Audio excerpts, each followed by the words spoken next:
తన ప్రాణాలే నీవని ధర్మేచగా తన మనసంత నీదని అర్థేచగా తన వలపంత నీకని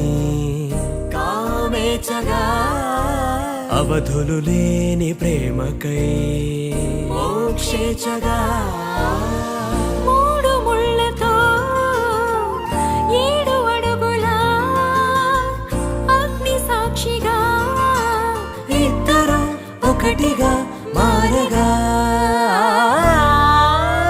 మరుపేలేని సంతకం వెళ్ళి పుస్తకం మరు జన్మకి తొలి స్వాగతం వెళ్ళి పుస్తకం